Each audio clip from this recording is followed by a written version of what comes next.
Welcome to another episode of the Family Business Podcast with the Alessis. I am Mary Alessi, and today you are listening to all the women of the Alessi family. I am joined here today by my oldest daughter, Stephanie. Hello. Alessi Muina, and our middle daughter, Lauren Alessi. Gabby Alessi, our youngest and the newest female to join the Alessi clan, crew, tribe, is Richelle Alessi. And I am just grateful that we're all here today. This is going to be a fun podcast.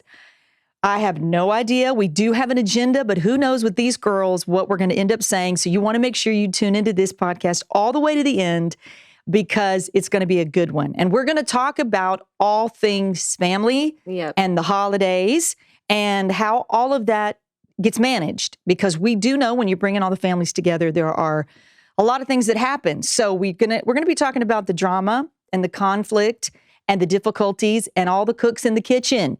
Yes, we are. Right, ladies? Oh, yes. This is probably going to be the longest podcast because you have 5 women in one room. So, which reminds me, y'all flag us down if we get over 30 minutes. So tell us when we're at 30 because, you know, we can talk.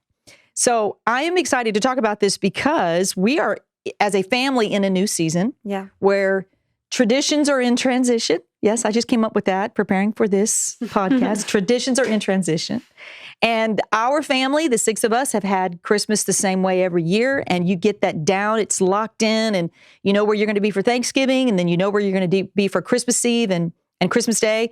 And now all of a sudden, from one year to the next, because these 2 got married in the same year. Oh, yes. Yes, they did. Yep. Now it's bringing more families into the schedule and planning and making all that happen. So it's kind of crazy. I just want to throw this out here before we get into the nuts and bolts of this. How do you think it's going so far, Gabby, with all these changes? Do you think we're doing a good job? We have some work to do? I think we're doing a really good job. I don't know what work we can do because we haven't actually practiced it and done it yet. So the holidays, this Thanksgiving and Christmas will be interesting and a good interesting because we're all still working it out. But I think we've done a really good job with everything. And we've done a great job of balancing everybody's schedules and not expecting and having too high of expectations of, well, you guys need to come on Christmas Day or we need to be together on these big days. I think we've just taken the pressure off of the actual days. Yeah. And we're just kind of letting it happen and we're just enjoying each other when we can. And the last podcast that Dad and I just did, and hopefully you listened to it, it's the one maybe before this one or a couple before this, we talk about that as a mom and dad and how the changes and the conflict of the changes and really how you have to let go of your own sentimentality and that locked in tradition. This is the way we've always done it. To keep the conflict and the drama down, you really do kind of have to restructure. Yeah. And Lauren, you know, you have, well, in the next few months, you're going to be done with your master's in psychology. And I have a feeling... In counseling. Sorry, my bad. It's okay. Bobby, you're my third. I'll get it right. Hey, I know your name good. So there's that. All right. You shared one time when Papa passed away, that when grief and loss comes, not only when you lose something, but when you're adding to it, there's like a family restructuring. Yeah, they teach you in psychology. So I'm not graduating with a degree in psychology. I'm graduating with a degree in clinical mental health counseling. But in psychology, it's actually known that when you experience grief or loss, or even when you lose someone from a family, or there is an addition to a family, the family just naturally learns how to restructure. And I think we saw that when we saw Richelle being added to our family, and also with Chris Muina being added to our family. And we also saw that when we lost our grandfather. You just kind of have to learn, okay, even between aunts, uncles, cousins, well, who's going to be the hierarchy now? Who's going to be, you know, the next in line? Well, okay, Richelle's added to our family. What does that mean about us? Muina's added to the family. What does that mean about this? And although there's some, you know, great fear in that, there's some beautiful moments in that. But yeah, it's totally natural for a family to experience that transition process. Yeah. And then learn the new people that are coming in. We're learning each other. And we have had our dynamic. As a matter of fact, our Christmas days usually end up in play fighting. I mean, we're always, the sarcasm at our family is off the charts. And I know a friend of ours, he's a pastor, he came and preached one Sunday and he said, sarcasm is really just a mask for bitterness. And I remember me and Dad looked at each other like, uh-oh, because our family, are you sure? Bitter. Then we're very bitter people, because our family, if you can't handle being teased, you're not going to survive in our family, because we tease each other, we call each other out. We try to do it in a healthy way, but then in the restructuring process, bringing in new family members, there is and we're in it right now, where we're kind of helping the newbies coming in know our heart and know our love, that this is kind of who we are. So that's the setup for, I don't know which one of you want to go first, but you both got married and y'all are bringing brand new systems and expectations into the family. Yeah. So how's that going?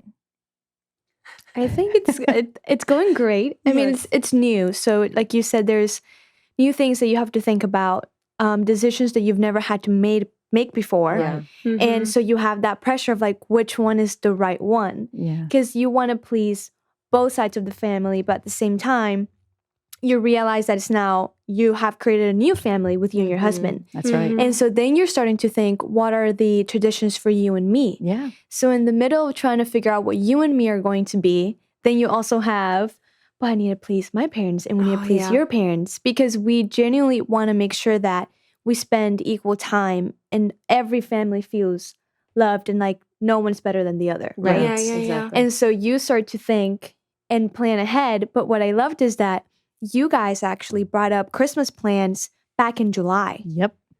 And so We talked about that the other we get our podcast. stuff that made all of us, me and Chris at least, started thinking about that, because I'll be honest, I was not thinking about that at all. That's Yeah. right. And so you bring it up and I'm like, oh, it's July. We have so much time.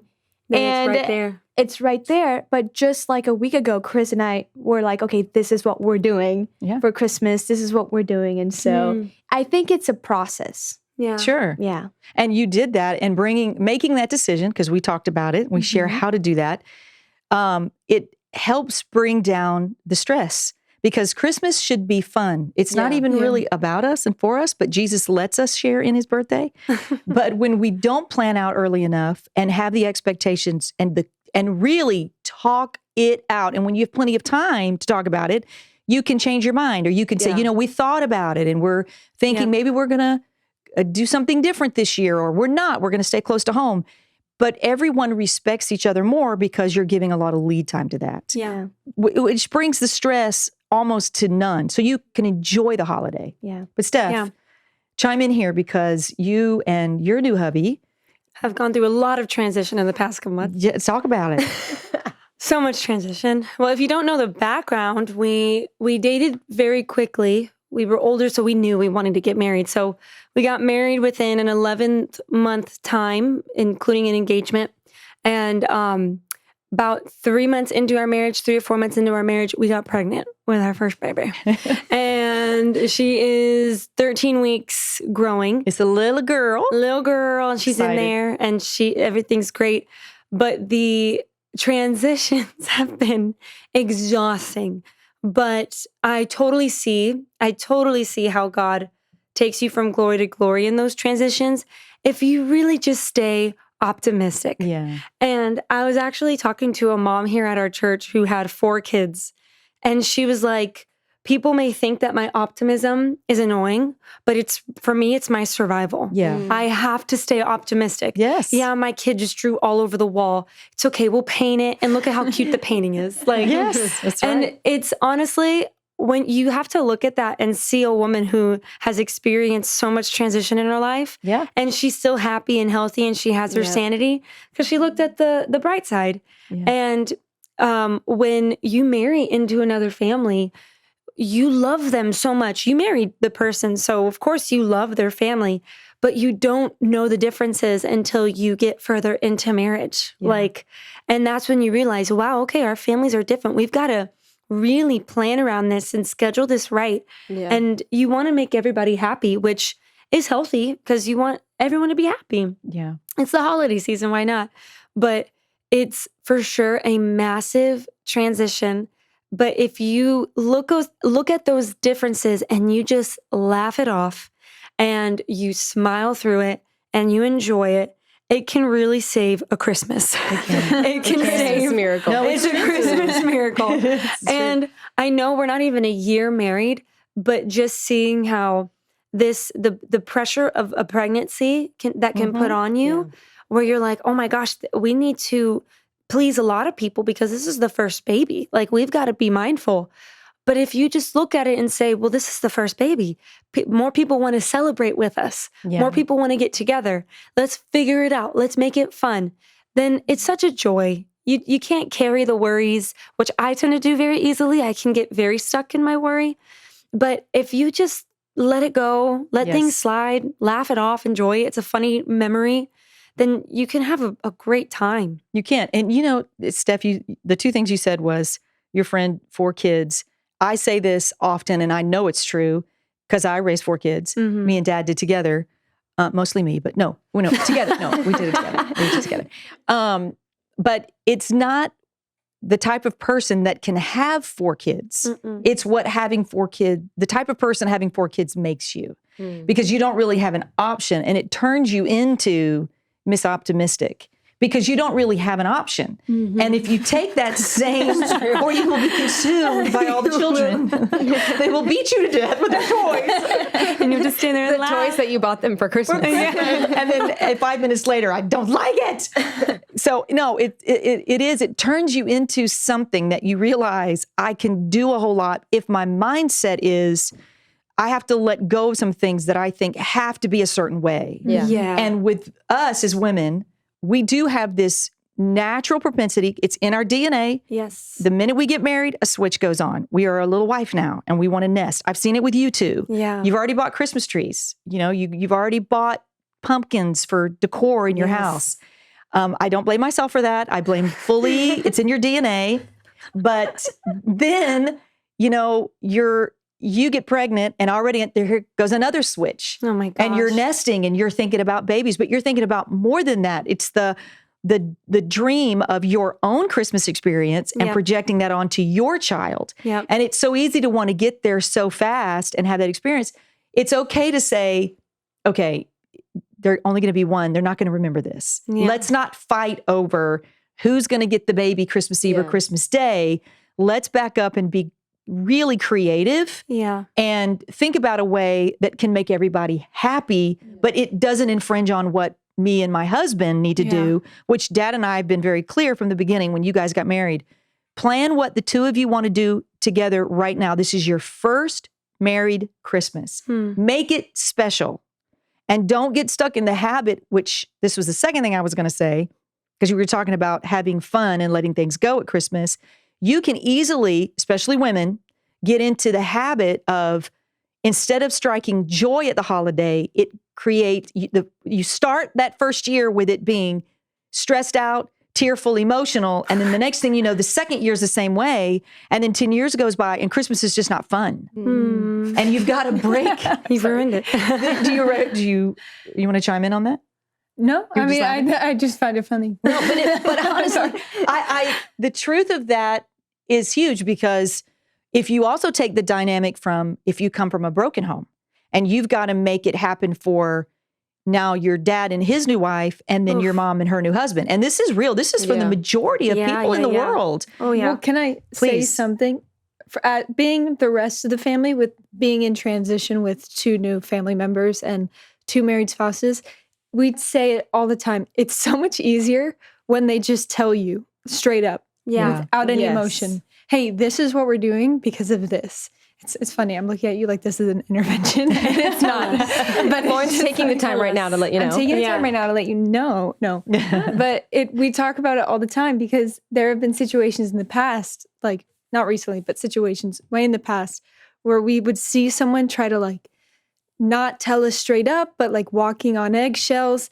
But that's not us as a family. Us as a family, it'd be so much easier if you just told us, hey, we want to go on vacation and we'll be back for New Year's and we'll bring the baby along later. But this is what we want to do right now. Okay. Yeah. And then we'll be like, cool, we might be hurt right now, but thanks for being honest with us. And I think also, if you don't mind if I can come in here, but I think when a transition happens, for example, the married and then also Stephanie and Muina having the baby, when a big transition like this happens, a lot of people just think, oh, the change in the transition is just hard on the couple that's having the baby. No. Or it's crazy for that one unit.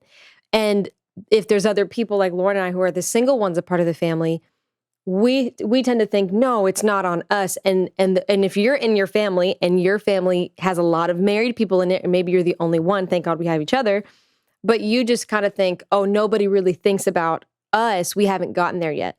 But that transitions for the whole family. Yes, it is. And the baby and the marriage, everything, well, the marriage and the baby. Yeah. It is a big change for everyone that's a part of the family. And for the single ones, it's easy to think, well, of course, it's nobody's focusing on me. But I think what you and I try to do, and we always hold each other accountable, is that we never focus too much on right now, at least for our lives. Yeah. Because I never want to be the person that's like, oh, I'm back here and I'm just waiting. And of course, it's all about them. And then a year from now, I'm in where you're at. And I'm like, It changes on you. oh my God, I totally did not enjoy that season, Right. And we don't want to get comfortable in the season that we're in. We don't want to stay too... And we're not rejoicing or getting excited for you guys and what you're doing. So it's one of those things where if you're single and your family is all married, don't get too stuck with where you're at. Right. Celebrate the transitions. Be optimistic yourself, because we're all having to be optimistic about this change.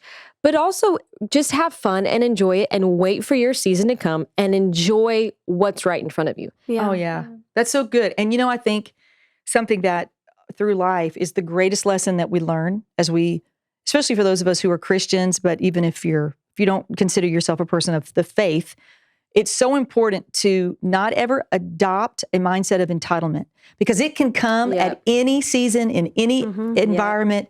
Entitlement can creep in and it will destroy a family from the inside. Yes. So if you think, for whatever reason, and I know we've had this conversation, you two have worked very hard, because the three of you four of you, there are four in this room, are basically right around the same age. You're only about a year apart. So it's kind of difficult to process. Now we're at the holidays and there's all this celebration around the marrieds.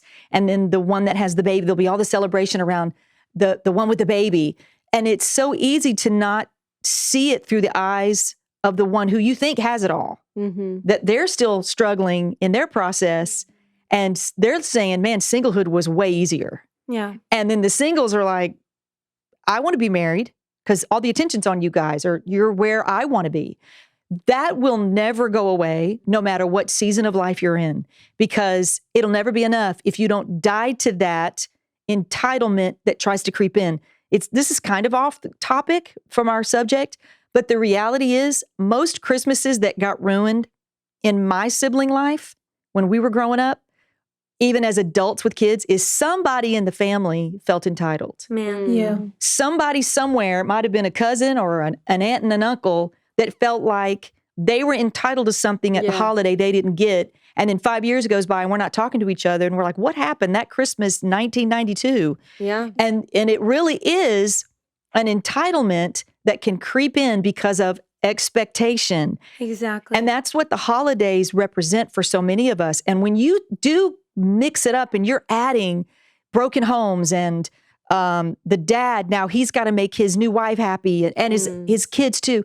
We pray for families like that because it's tough enough. Yeah. With our family, same mom, same dad, your family too. Yeah. But that alone is hard to try to make everyone happy with the expectations. Well, are you going to be with the Alessis? I mean, is that where you're going to be? Are you going to be at our house? Are we going to get you at all? And so, It's tough. And then let's talk about, can we talk about something? Can we talk about it? Can you go back to that entitlement Oh, thing? sure. Because I think you need to break it down. Okay. That is, because everybody everybody, what's the word? We're all going to have to face this one day in our lives. Yeah. And I think what I've learned, and we can go to your second part, I'm sorry, but That's fine. This is better. The Go. transition season, I have definitely learned, can make you insecure. Yeah. And just because the floor has been swept from underneath you. That's right. And you are left with just yourself and your choices that you've made. And so many people can look at the spouse that they've chosen to marry, can look at the children that they have, the house that they live in, the job that they have, the family that they have, and just look at what they lack. Yeah. Instead of saying, oh my gosh, I'm married to an incredible person. I have incredible children. And yeah, maybe my siblings from over here or my parents, it looks like they're doing better than me, but I need to look at what I have. Yeah. Because that is what makes you entitled. Yeah. It's so funny how you act like this victim who doesn't have enough, yet you feel like you deserve more. And it's like, wait, so what are you, humbled or egotistical? Because what is it? Which means it's not right. No. Yeah. If it leaves you feeling like that, then you need to just give it to the Lord and repent of it and shake that off, because like you said, in 5 years, it divides families. It does. And it never brings you peace. Never brings you You're never peace. able to enjoy a holiday. And for something that I've noticed recently is if I can just understand and really believe that everybody's on my side. Yes. Nobody's against you. The minute you realize that everyone's on your side, it all clicks. Yeah. The minute you go and say, my sister thinks her life, first of all, that sounds so dumb. Why would your sister think she's better than you and thinks her life is better than you? Yeah. But once you realize, hold on, your siblings understand you. Yeah. Your siblings see where you're at, but also your siblings are so busy with their life, they can't be consumed with your life. So it's this whole thing of they're on your side and you're on theirs. So don't pit yourself in your brain against that person or them against you. I remember I had to walk through that recently where I felt like somebody was always against me because they would correct me too much. Yeah. And I was like, oh my goodness. What? It's like recently, like 2 days ago. Yeah, like 2 days ago. It's a new revelation. She had just yesterday. And they were correcting That's what these me. podcasts are about. Get it all out. And I felt like, wow, they're just so against me and I just can't do anything right. That's the whole thing is I can't do anything. And then I sat and I thought, hold on, Gabby, just for a moment, think. They're actually on your side. Because they're correcting you, it's because they love you and they want you to succeed. That's good. And everything fell into place. And it only made me want to be around them more. And so I think when you're with your family, you're having Thanksgiving dinner or lunch, or you're going and you're having your Christmas morning and everybody's opening up presents. And the baby's in the middle. And yes, you don't get to open your present first. I'm talking to myself. And the baby's opening first because now it's the new baby and I'm the baby. Yeah. She's no longer the baby anymore. I can easily say, wow, they don't want me to open it, whatever. But if I just say, this is so much fun, I know, but this is so much fun, we're all on the same page and we're all enjoying this, it makes your Christmas so much more memorable. And you don't remember it thinking, oh my gosh, I had the worst attitude. I can't remember how many years and birthdays that I had the worst attitude. And I remember I had the worst attitude because I pitted everybody against me. Yeah. But your birthday was at the holidays. That's another And conversation. I'm sorry, just one thing I want to add. Contentment only comes from experience. And unfortunately, contentment only comes from a little bit of embarrassment. And I think it's so good for somebody who's walking through a season of maybe that victimhood and I don't feel like I have what I deserve and there's not enough attention on me. And it takes somebody to be like, you don't realize what you have. You have one of the greatest families in the world, or you don't realize what you have. You have one of the greatest husbands who treats you so right, and you feel a little bit embarrassed. Yes, you do, Lauren. Thank you. But I remember there was, we're talking about the holidays, there was one Christmas time where Stephanie, she wanted a guitar so bad, and she wanted this particular guitar. What is that? Yeah, she's gonna forget about it all of a sudden. But she wanted this black guitar, this Martin, whatever. And so my dad got it for her. And he's like, I'm going to hide it until that's the last thing we're going to break out. So all of us, except for Stephanie, knew about the guitar hiding. And so the whole morning goes by and Stephanie's like, she comes down and she looks, she doesn't see a guitar. And the whole morning she was so upset. And at first it was funny. We're like, oh my gosh, this is so funny. By the end, we were also upset at her because she ruined Christmas morning. She did. Yeah. And we were like, you don't realize how good you have it. You don't realize how good your At the family is to you. end, remember, at the end, we were like, guys, wow. After 2 hours of opening presents, we were like, wow, amazing. And she was like, you didn't get the guitar, Dad? You didn't get it? And he was like, I felt like in that moment, Dad was about to throw the guitar Can we please away. remind everybody that I was like Yes, this was 15 several years years old. ago. It was 2 years ago before Muina came into your life. No, Yeah, we'll she tell was him you young. were 15. Yeah. Go ahead. Please. But then all of a sudden, he brings out the guitar, and she was so embarrassed that she had acted that way the whole, Sunday morning. Gosh. Sunday morning, Christmas morning. But I feel like contentment only comes when you walk through a season of victimhood. Yeah. You can't just wake up and say, I'm content with what I have, and I'm happy, and I'm good. It comes with seeing what others have and realizing, oh man, I really do have one of the best families in the world. I really do have one of the best situations there is out there. And that's something you just got to walk through. Or I have one. I have a family. Yeah. Yes. I have a place at Christmas to go to. I mean, there's a lot of people.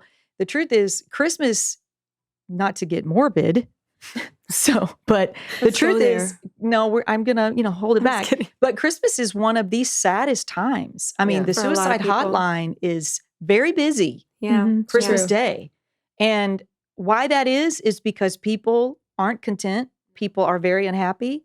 There's a lot of strife. There's a lot of stress, and then the problem with that, why it's greater on that day, is because there's this expectation Yes. of Hallmark Christmas that everyone's having behind their snowy windows with their garland that's draped outside and they're perfect. In Gatlinburg, Tennessee. They're all in Gatlinburg enjoying their life. And here I am sitting here with nothing. Yeah. And entitlement, that mindset and that thought will take over your entire life. Yeah. And on a day that you should be happy, you'll be miserable. But the problem is everybody else is too.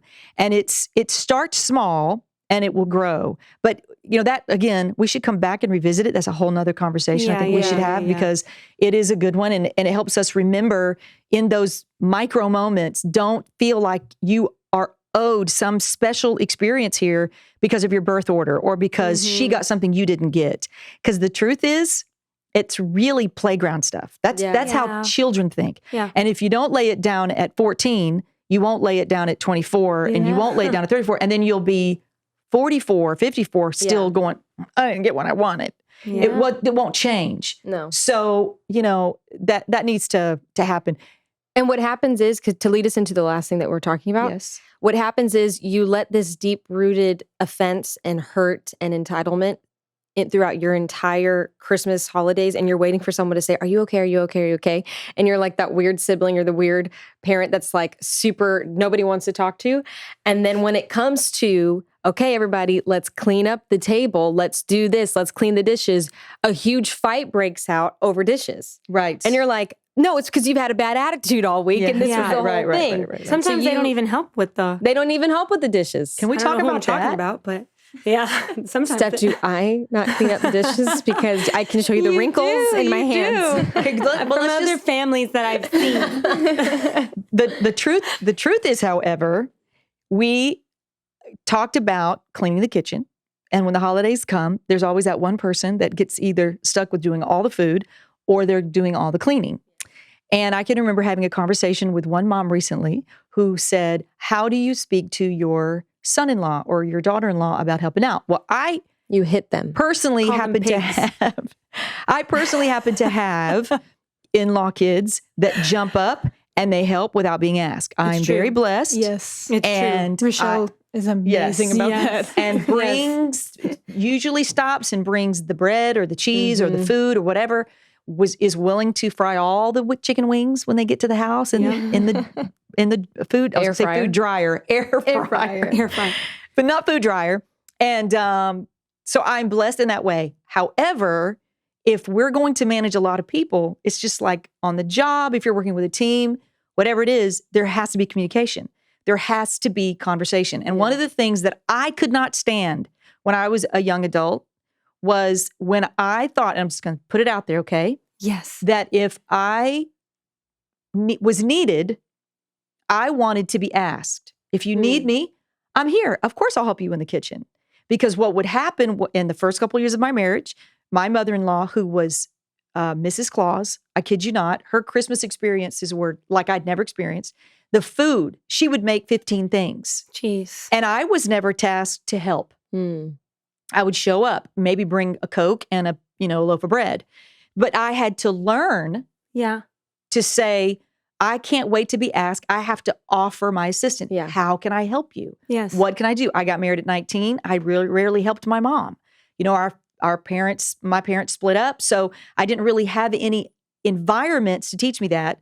But what would get me irritated was if I would get wind that a complaint was made behind my back About you? about me. She needs to help more. You need to talk to her about helping more. And I determined, and again, I have the world's greatest mother-in-law. But all families do it. It's normal. It's very normal. And the truth is she was right. I mean, what is she going to do? Confront me? She didn't even know me that well. So she wasn't wrong. She was right. But I realized instead of getting mad about that and going, if your mom asked, why would she tell you? Well, that just put more friction and trouble on Steve. It's better for me to just get up and say, how can I help you? Yes. What can I do? What can I bring? And insist to help. And let people say no. Well, my mother-in-law always would say, go sit down. I got this. She loved serving us. Yeah. What I learned over the years was it gets old. It gets hard on her. Yeah. And she wanted to create this perfect experience so that we would come to the table. Mm-hmm. Yeah. She was trying to eliminate any boundary that would keep us from coming to her house. Yeah. And I look back on that and I think that was smart of her for us when we were young and adolescent. But really what we needed to be taught, which with time we were, if we're coming, we need to contribute. Yeah. And then contributing, it made it part our experience too. So if you're having a hard time with knowing that you need help in the kitchen, instead of getting angry and frustrated and creating eggshells and frustration, or just saying, because I can't speak up, I'm not doing this at my house next year. No, start early. Yeah. Make a plan and say, listen, I'll do all the cooking. Who wants to sign up for cleaning? Yeah. And it makes all the difference in the world. Do you have something to add to this? Something that I loved that you guys did was you also kind of had rules. And that was whoever cooks doesn't clean. Yep. But whoever doesn't clean helps cook. Yeah. And I think that's great because you need to find a way to involve everybody. Yeah. Because there are some people are just quicker and they're better at washing dishes. But there are some that you don't want near the dishes because they won't wash them well. And then you can't get mad at them for not washing them, right? And so what you need to do is kind of, like you said, create a plan and say who's doing what, because it involves everybody. Yeah. And like that everybody's happy because they're contributing from what they're good at. Yes. So everybody's happy. And Exactly. I will also say I was raised in a very American home where even though we are Italian, we're very Americanized in that setting where everybody gets up and helps. Even the boys. Even the boys get up and help, which is very rare because I noticed that in more Spanish families, the mother does everything and she's very proud of that. Right. Yeah. She loves to do that. And I think if that's how your family is run and that's how they do it, cool. But I learned maybe your family does things differently. I'm still going to do what I know is right and come in and offer my help. That's exactly right. And I'm going to insist 3 times. Yeah. If they say, sit down right now, do not help, then okay. At least I made it known. And sometimes I still pick up my plate and I bring it over. If the mother does not want any help at all, I still do it. That's right. I still do it. Yes. And for young adults that maybe weren't raised in a home like that, where everybody contributes, you need to read the room. Yeah, it's so good. Just read the room. Yes. And if you're the only one sitting down while everybody's up, be a little self-aware. Yes. Preach. No, but be self-aware. true. And because I've seen like people 26, 27, and it's like, okay, you got to grow up a little bit and help out. Like mom's not going to take care of everything for the rest of your life. You got to start helping out. Like how our brother, he started at even before he got married, he started to say, okay, I'm the one who's going to drive now. Yeah. And it was like a year or two too early, but at least he was being intentional with the transition and saying, I'm offering myself to take that role for you because it's time. That's right. And I think a big thing is this, quickly, and then I'm done. That's good. This is good. When it's that time, especially Thanksgiving and your Christmas, it's one day, it's one holiday. Be fully present with your family. Get off your phone. Yeah. Don't be somebody that dinner's over, you go on your phone while everybody's cooking or cleaning, because everybody thinks if I just go on my phone, it looks like I'm busy. No, everybody sees you on your phone. Right. So get off your phone for that night, for that lunch, that dinner, and get up and help everybody, even if it's just clearing the table off. And like you said, ask for help. Or ask to help. Don't be someone that's waiting, because that goes back to our entitlement thing. Yeah, it does. But be fully present at the table, clean, cook, whatever you need, because it also makes the holidays more fun because everybody's involved. I love that. And it does go back to entitlement, because we have the power and the privilege to, just by our presence and contributing in these little ways, of taking what could be a very stressful, anxiety-filled, divided Christmas and bringing joy, true joy in it, where you can't wait till next year and you look forward to it. And, you know, I think at the end of the day, in the secular world, we talk about the spirit of Christmas is doing something for someone else, you know, and bringing the Christmas spirit everywhere we go. Well, the Christmas spirit is Jesus. And for those of us who are faith-filled and we're believers, we understand the power that brings. And this is an opportunity for us to practice at the holiday, even with unsaved loved ones or family members that feel threatened by your new family, because that's a real thing. You know, there's a lot of that you have to jockey for territorialism, because you lose that in the beginning. You really do. We said in the beginning, it's a restructuring. And I will close with my own personal story. After being married 34 years, I have a twin sister who she has her 3 kids, and, you know, being apart at the holiday was always very difficult. We just chose early. My mom was very smart. We chose early. My sister married into a big Italian family. Every Christmas, there were 100 family members. Crazy. Try to not show up. That ain't gonna happen. Oh my gosh. She knew she had to go in their direction. My mom and my father had divorced. My mom had remarried. So under those circumstances, we were gonna make Christmas. We were gonna grab it when we could. And my mom just decided, I am not going to take some of the most precious time with my family, my children and their children, and wreak havoc, because I feel entitled, because I'm divorced, because I've been through this, because y'all moved away, because I have less than everyone else, you know, married the family you moved into, these big Italian families, you and Martha married into these big Italian families. My older sister was married into a big Southern Texas family. And here I am. She never did that. My mom had this spirit about her that said, where can I contribute so that I still am satisfied? I have my children around me, but I'm not driving them crazy and trying to control their holiday with their new families by, here's the G word, putting guilt on them. Wow. Yeah. And that, really good. Between entitlement and guilt, they really are best friends. They are. And they work together, and they should never be brought in to the holiday season. You're and right. if we ever facilitated, and something that I struggle with, but I'm so grateful I had my mom as a great role model, because she was very selfless. And my mom and my mother-in-law have been friends for 65 years. And we just talked about it this week. We just talked about it. We took them on an early trip, the 2 moms, so that they would feel like, from their 2 kids, one is 60 and one is 53, but we are still their kids. It doesn't change, you guys. We're still their children, and they want that attention. And we took them on a road trip to the mountains. We pre-Christmas gamed them. We really did. So that when we got to the holiday, they felt like they got their time and their attention that they deserve. But they both modeled selflessness, sharing, helping us learn how to transition. Christmas, we've talked about this in other podcasts, can be anytime you want it to be. Yeah. So hopefully this helps a lot of This is great. families, a lot of cooks in the kitchen, a lot of those in-law cousins, sisters, reduce stress this holiday season. Does anybody want to say anything else to close us out? Merry Christmas. I would say any personality, don't use it as an excuse to not participate. And this is coming from someone that's more of an introverted person. If you get a little tired, which could be normal, push through it. Because you don't get those moments back with your family. That's right. So just be happy at all times. Yes. Great way to end this segment. And with that, we end another chapter in the Alessi Family Business Podcast with the Alessis. I will get this. Steve usually handles this all. Family business with the Alessi. With the Alessis. Thank you, guys. We hope you've enjoyed it.